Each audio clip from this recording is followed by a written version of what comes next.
Good afternoon and welcome to today's webinar to help you secure the funding your healthcare organization can qualify for. My name is William Montgomery and I'm responsible for the healthcare practice at STEP CG. With me today is Matt McNeil, Senior Director, U.S. named Healthcare and East Enterprise for Extreme Networks, and our guest speaker, Kent Van Meter, Vice President of Client Services with FG. Some quick housekeeping. This webinar will be recorded and is available to you upon request. We'll have some time for questions at the end, so please send them to us in the chat window. Healthcare IT infrastructure is strained under the increasing demands placed on it every day. At STEP CG, we understand these challenges. We're a nationwide IT services engineering firm with strategic experts and best-of-breed technologies to power the solutions that solve the most complex IT challenges. We provide solutions for cloud, security, collaboration, core infrastructure, and managed services. We bring the next generation digital architecture to our healthcare clients to reduce costs and enhance quality patient outcomes with simple, secure, scalable, and connected solutions to deliver care anywhere, anytime. And we are proud of our partnership with Extreme Networks. Matt? Yeah, thank you, William. Great to be here. Hi, everyone. Welcome. Again, my name is Matt McNeil with Extreme Networks. Excited to have everybody here today. A little bit about Extreme.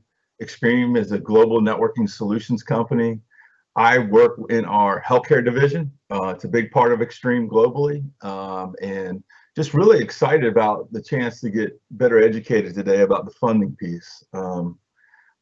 Started off as rural health, and it's really grown. Obviously, the CARES Act coming up is some of the things that we'll get into, but really excited to partner with STEP CG and FG on this educational effort today to learn a little bit more about how we can better fund the process together and be successful in that nature. So thank you for the introduction, William, and back to you.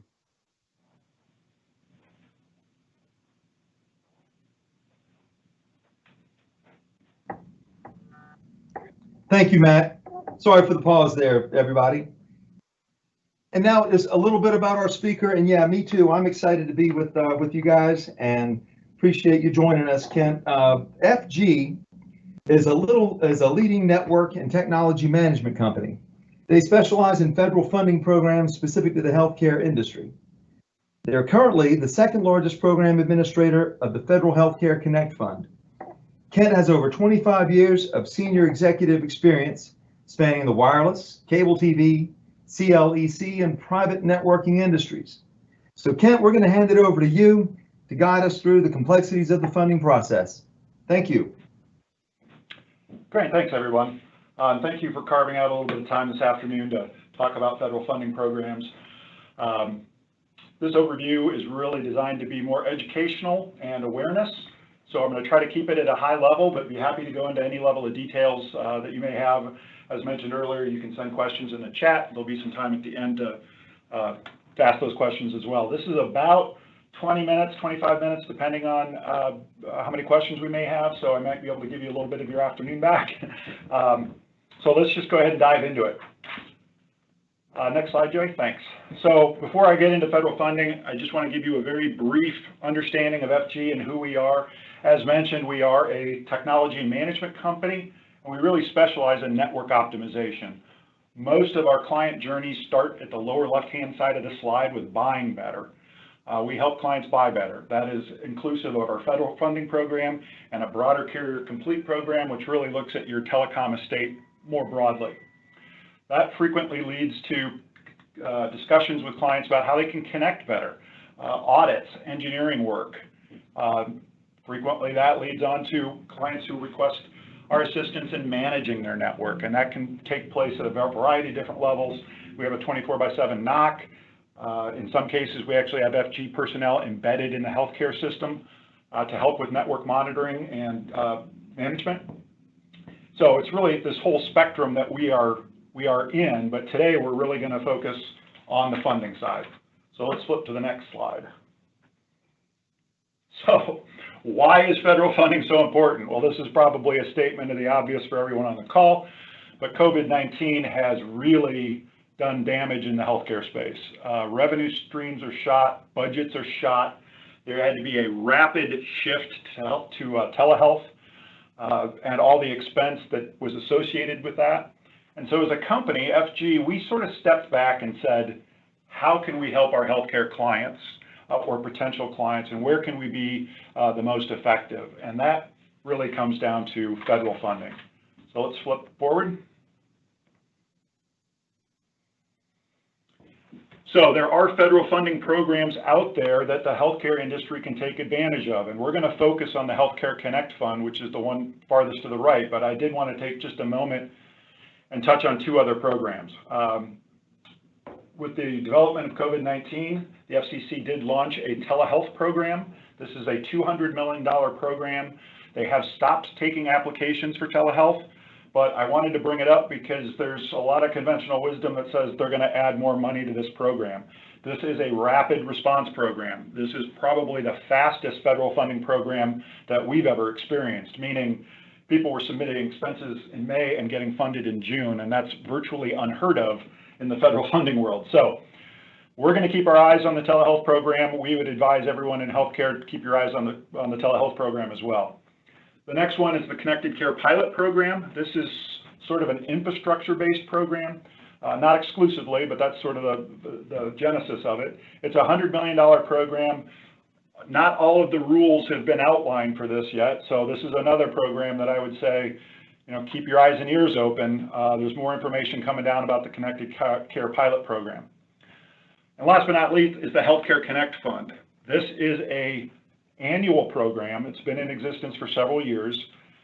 It was $600 million, and the FCC just kicked in another $200 million first part of July, and we expect that to grow as well. So this is an annually well-funded program that we're going to do a bit of a deeper dive on today. Let's flip forward. So what is the Healthcare Connect Fund? Well, it was really a fund created by the FCC and administered by USAC to originally help rural healthcare increase their connectivity. And because it started out as a rural program, there's a lot of people in the healthcare space that think it's exclusive to rural healthcare. It's not. Urban sites can participate as well, and we're going to talk about that in a little more detail. But it provides a 65% discount on eligible services and equipment, and again, we'll talk about that in more detail, but it's a 65% cost offset for healthcare's eligible expenses. So let's go into that in a bit more detail. The first thing we want to look at is eligibility. If you are a nonprofit healthcare provider, you're probably eligible to participate in this. If you're for-profit, the feds don't like to give money to for-profit entities, at least in the healthcare space, so you need to be nonprofit. And eligibility by locations is determined by how you file within the program. And there's two ways to file for Healthcare Connect funds. The first is as an individual healthcare system, and the second is as a consortia. And all a consortia is a group of healthcare locations that will be filing for this program. There are significant advantages to filing as a consortia. For example, if you file individually, only your rural hospitals and clinics are eligible. And that kind of goes back to the perception of it being a rural program. If you file as a consortia, your rural locations become eligible, as well as other site types like urban hospitals, skilled nursing facilities, administrative centers, and data centers. And as we all know in the IT world, there's a lot of expenses associated with data centers. Those expenses are not eligible unless you're filing as a consortia. And that's one of our strongest recommendations, is make sure that you're filing correctly. So let's move forward. The next thing we want to look at is eligible expenses, and the eligible expenses follow the same guidelines. If you file as an individual healthcare system, the items in the top blue box are eligible expenses, and those are traditionally your telecommunications, your data circuits, connections to the internet, your internet service itself. Those types of things are eligible. However, if you file as a consortia, a whole bunch of other expenses become eligible. Things like HCP network facilities, that's dark fiber that you might own between a data center and a hospital, or a hospital and a clinic. All of the things you might need to light that fiber become eligible expenses. Network equipment becomes an eligible expense, and this is primarily the WAN-facing things, routers, switches, firewalls, things of that nature. And then professional services.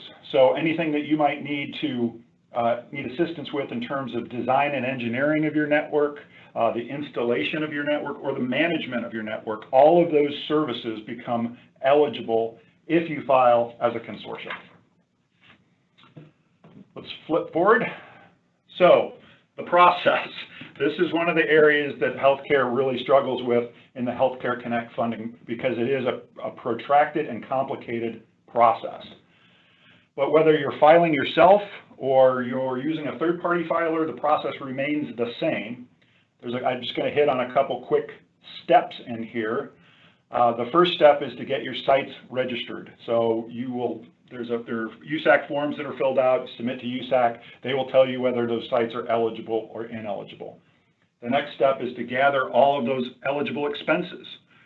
Gather all those up, and we get those in queue for going to USAC. There is an RFP process, and I will tell you that RFP process is changing this year. So if you participated in the program in years past, you really want to review the new RFP rules. That's just a quick tip. Then funding commitments and distributions, and that comes into play on how you actually receive funding through this program, because it's not a direct reimbursement program. What happens is we get sites registered, we submit expenses, we get what's called a funding commitment letter, FCL, from USAC that says, yep, we're going to approve your sites, we're going to approve your expenses that you've submitted. So hypothetically, by way of an analogy, if you had a $1,000 AT&T circuit, that is something we would gather up, send off to USAC and say, we want reimbursement on this $1,000 AT&T circuit. USAC would approve that, and then they issue the 65% match directly back to AT&T. So they would be giving AT&T $650, 65%. You would be responsible for the other $350. This is another area that causes a lot of confusion for folks in the healthcare space trying to manage this process. Tracking credits back to invoices from USAC. It can get very cumbersome. A lot of people try to do this on spreadsheets, which gets even more complicated.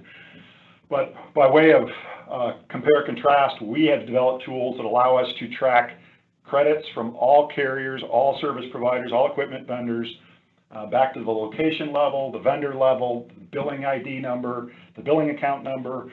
So there is a lot of detail to manage in this process, which is one of the reasons some people choose not to participate. They find that the administrative burden of this program is pretty great.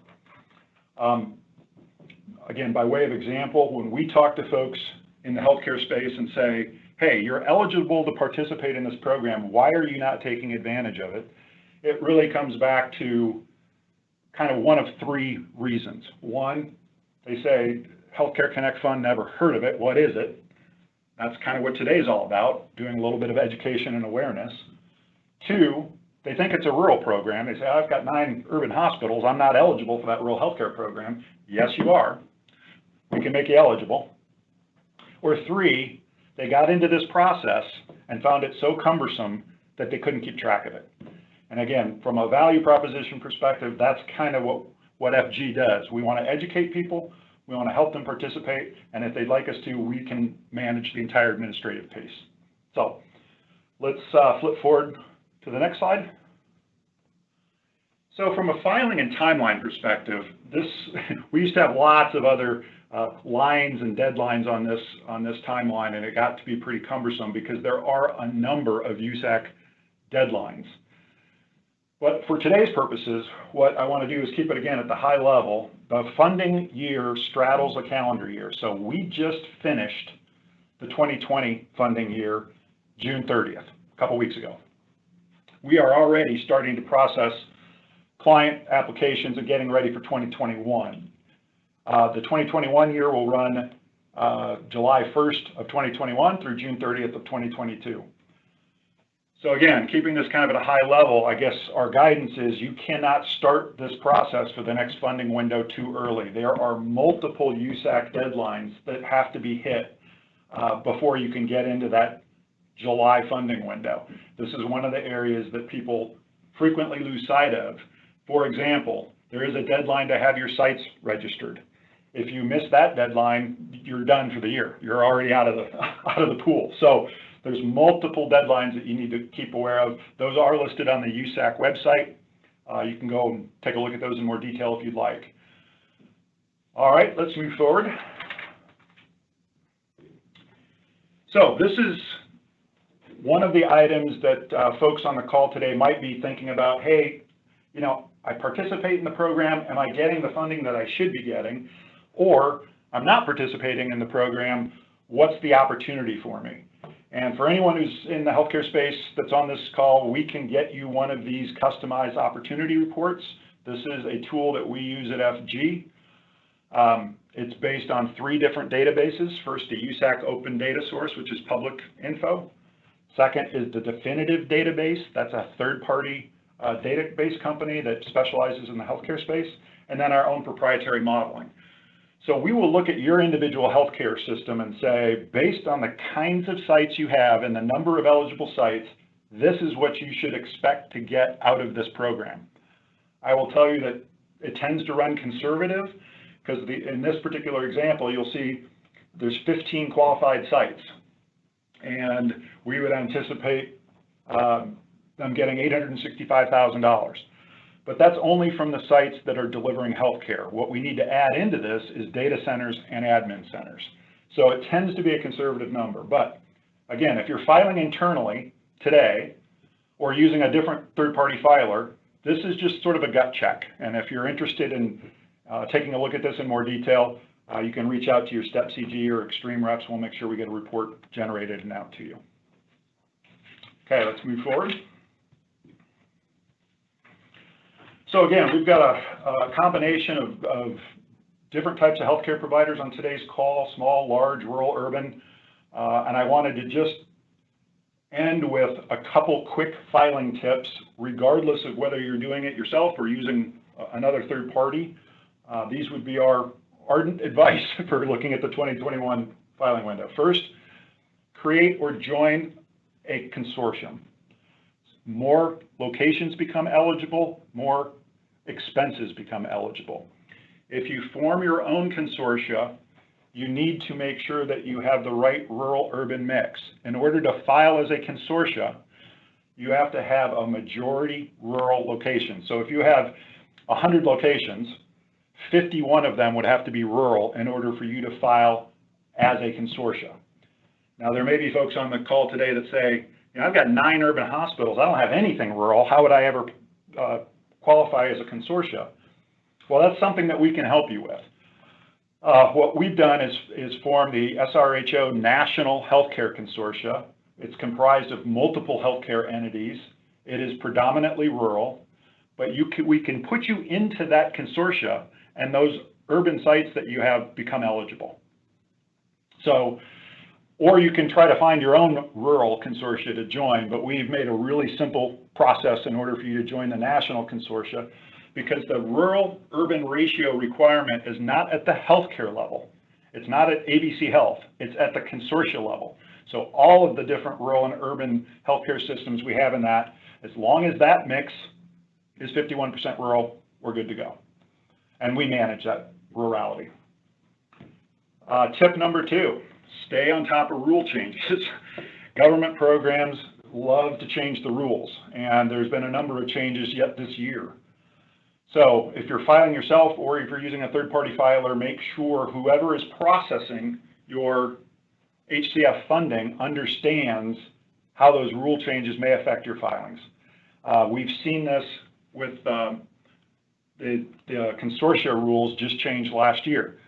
The rule used to be you had 3 years to get to that urban-rural ratio. That rule no longer applies. You have to be at that urban-rural ratio of 51% in order for them to file for you. We saw that end very badly when a couple consortia got caught flat-footed and lost their funding. Worse yet is a clawback, meaning if you're filing for expenses and you filed for a location that maybe isn't eligible and the USAC green-lighted it anyway, if they will come back and do an audit, and if they determine that that is an ineligible expense or an ineligible site, they will claw the money back. And that's also very painful. Tip number 3, manage the complexity. You'll see the picture to the left of the gentleman with sticky notes all over his face and suit.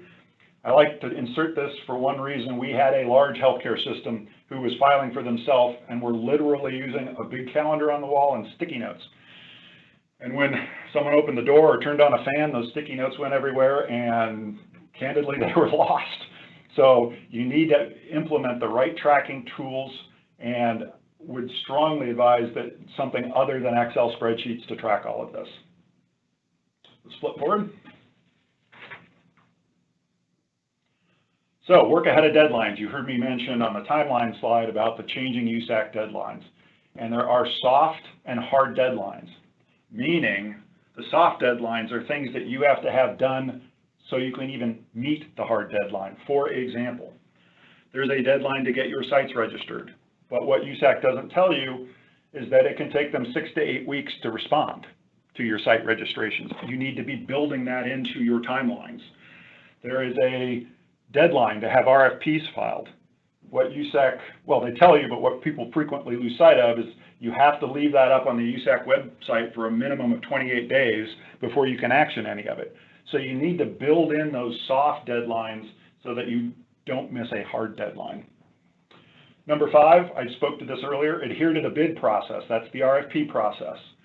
The rules around the RFP process have changed this year. I'm not going to go into the details of that, other than to advise you, if you're using a third-party filer or doing it internally, make sure those folks understand the changes to the bid process. And our last tip would be use telecom experts, whether those are in-house or third-party. Frequently, Healthcare Connect funding filings fall to one of two places. It's a project manager in the IT group, or it's a billing specialist in the AP group.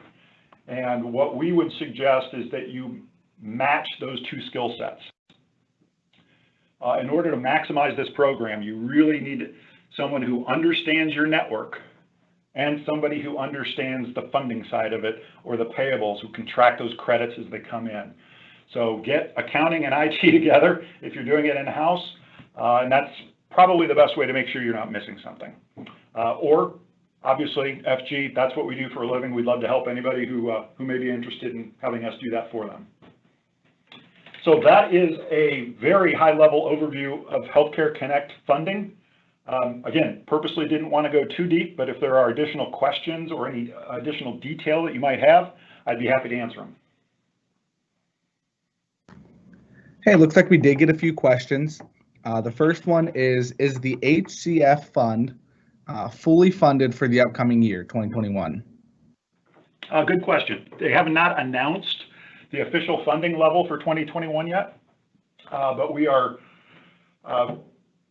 very optimistic that it will be fully funded at the current level. Again, it was $600 million, and the federal government just stuck $200 million in at the last minute for last year's program.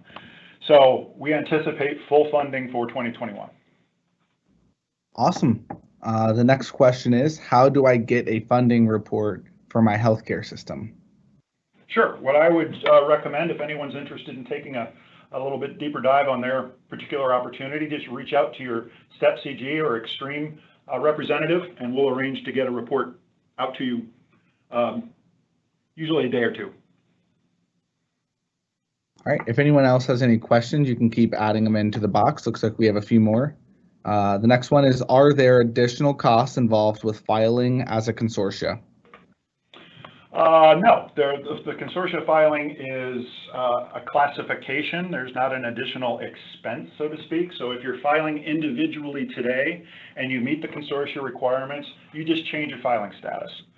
I'm oversimplifying that to a certain extent, but in terms of hard costs, no. And those, if there's a little bit of administrative cost to get that set up on the front end, it is by far offset by the additional locations and services that become eligible expenses.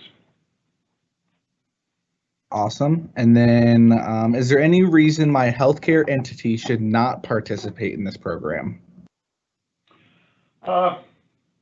No, the short answer is no. What we tell people robustly is if you qualify to participate in the Healthcare Connect Fund, you're missing an opportunity if you don't. This is truly found money. It's federal money. And it has expanded to the point where so many more location types and services are eligible to participate that we tell everyone this is an opportunity you can't miss, especially in the wake of COVID. I mean, as I started out this afternoon's presentation with, healthcare has just been decimated from a budget perspective and a revenue perspective. You know, the 1-2 punch of getting all of the expenses associated with COVID married to a time when all of the elective and profitable procedures were canceled is really forcing healthcare to go after every dime they can from anywhere they can get it. So we would encourage you to participate in this program if you're eligible. All right, and that looks like that's it. Well, everybody, Kent, thank you so much for this terrific information. I hope everybody listening can take advantage of the funding out there. And of course, I'm sure if they have any need for any guidance or direction on how to go through the process, you guys are there for them, and that's fantastic. Matt, really appreciate you being with us as well. And for everybody listening, just thank you for being there with us. We hope you found this information as useful and interesting as we did. And of course, if Kent and FG can assist you with anything on the funding side, or if STEP CG or Extreme Networks can help you with any of your IT needs, please contact us. My information is right down there on the bottom left corner, and I can direct any questions or any needs to the appropriate folks to get you immediate help. We do appreciate you listening in. We wish you all a terrific rest of your day. Thank you very much. Thanks, everybody. Yeah, thanks, everybody. Have a good day.